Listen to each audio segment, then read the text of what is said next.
Hey, what's up, guys? So this last week we had the Monster Hunter pre-launch community update where the Monster Hunter team discussed the changes that are going to be coming into the full game whenever it launches compared to what we had during the beta. So to start off, we'll get into the performance of what's going on. So for our performance on consoles, you have the PlayStation 5 where you can prioritize graphics or your frame rates. If you do graphics, you'll have 3072 by 1728, but your frame rate will be 30 frames per second.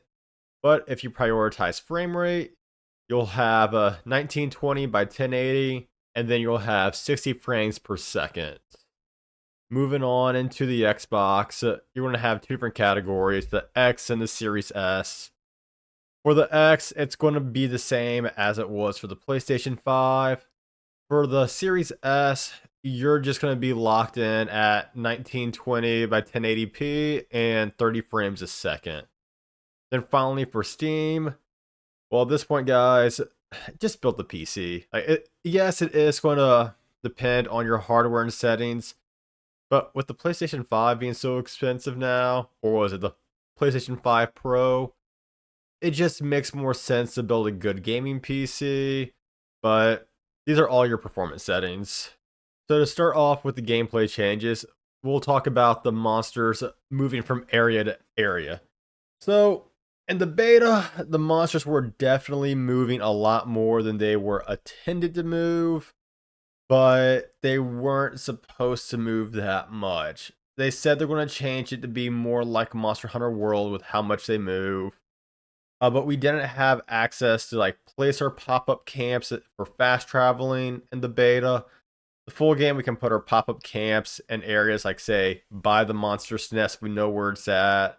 And whenever the monster retreats to the nest, we can fast travel there, cut the monster off. There will still be some monsters that are designed to move around the area more frequently, but for the bulk of it, it's going to perform similar to World.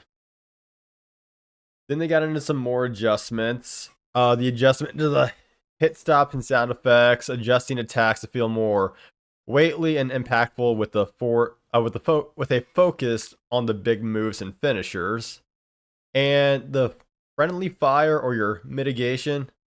Me and some friends tried this out in the beta. We did notice there wasn't as much knockback with some of the weapons. I didn't see it as much with the longsword during the beta.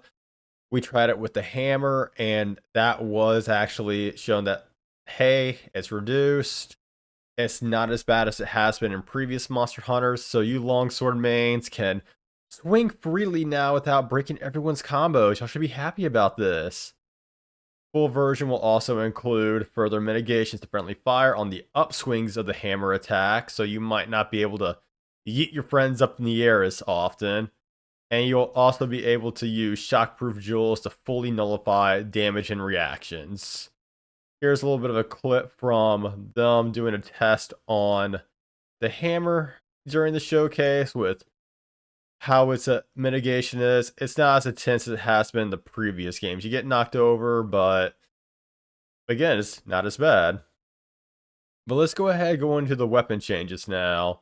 For the Insect Glaive, you are getting your Vaulting Dance back to strengthen your aerial actions. Players can combo into a variety of aerial actions after vaulting. The aerial attack power increased by 2 levels each time you vault. So it's going to incentivize you to vault more, but for Insect Glaive users, that's not a problem for them. Adding an offset effect at the beginning of Descending Slash, and they made some small changes to the extracts, it looks like. Orange extract effect now also negates knockback while weapon is drawn. Combining red, white, and orange extract effects now also mitigate wind pressure and tremors and roars. So you can actually stack that with your jewels. All right, and lance changes for the whole 3 of you out there. So your charge counter now also guarding while charging and can be chained into any chain from any other move. Your power guard will now charge the higher levels more quickly when used successfully to defend against more powerful monster attacks. Perfect guard and power guard can now be chained into a new move. So, apparently you got some good lance changes out there. I don't play lance, but maybe y'all can be the tank y'all want to be in this game. All right, and moving on to the Switch Axe, my chosen weapon.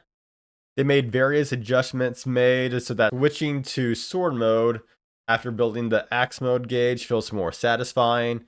The parameter improvements made to various moves include the full release slash, and knockback is now negated when using your full release slash.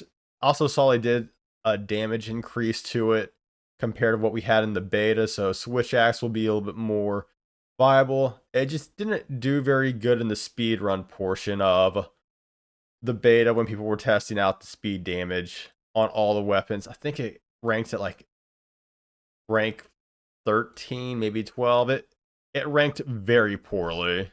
Then Sword and Shield. Your Rising Slash can now be used while guarding. Parameters improved to various attacks, especially normal attacks and Perfect Rush. Improved in responsiveness of the mobile chop and side slash combo, as well as guard slash and Perfect Rush. Improved evasion, effectiveness of backstep and sliding sweep. So apparently making it a little bit more mobile and adding a little bit more damage to it. Better combos. I'm going to start playing with this in the full game because I want Sword and Shield as a support build. I think it's going to be a very useful weapon. It's definitely the Swiss Army knife of Monster Hunter. They did have other changes as well, such as the bow and other weapons. So for the bow, they rebalanced the bow with increased attack power and responsiveness of moves such as normal attacks and arc shot, while toning down the power of the trace shots. Yeah, if y'all didn't play the bow in the beta, it definitely felt like the trace shots. It's like, why would I use anything else but trace shots? So that's good. Don't just depend on a single attack with a weapon. When targeting a monster with Focus Strike, multiple wounds are now locked onto one by one with a brief delay in between rather than all at once. And then we have the other weapons, general wide range adjustments to skills and elements, values to balance in the full game content, including the end game. Overall adjustments to hit detection and low damage output compared to past Monster Hunter titles. So all weapons, or other weapons that weren't covered, they got that.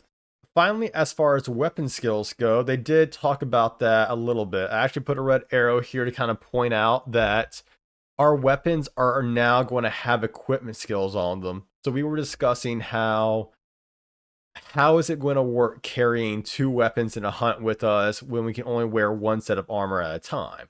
Well, they have the solution to that, where in the full game, our weapons will have the equipment slots. So you can see on the screen here, the Great Sword has a speed sharpening level 1 on it. And that's just a base skill it gets. And as you go to upgrade the weapon, you'll see how it evolves and you'll get critical eye and you get to keep speed sharpening with it. So our weapons are going to be able to carry equipment skills with us so we can actually build around the weapons and not just armor, which is going to be massive for different builds. If you want to go out there with a great sword and heavy bowgun, you're not going to get punished as your armor goes. But there will be certain skills such as the speed eating that will be built into the armor. It seems like the skills that are more geared towards the weapon, they will add those to primarily the weapons. I'm not sure about the armor. I didn't catch if they were taking these skills off armor and putting them on weapons exclusively and vice versa. But we'll see how that turns out in the full game. I'm actually excited to see how these builds turn out for end game content and hunting the Elder Dragon. So it's going to be a lot of fun. But that pretty much summarizes the big points they talked to about the changes coming into the full game. They said there was not going to be a second beta, but we might get another live stream, another trailer kind of showing what else is to come before the full release of the game. And as the day of this video being launched, we have 66 days until Wilds comes out. I'm very excited for it. If you guys have found this video helpful, please do leave a like and a follow. It does help me out a lot. I do plan to cover a lot more Monster Hunter news as we get closer to it, and then cover more when the game comes out. But until then, everyone, y'all have a good day and have a Merry Christmas.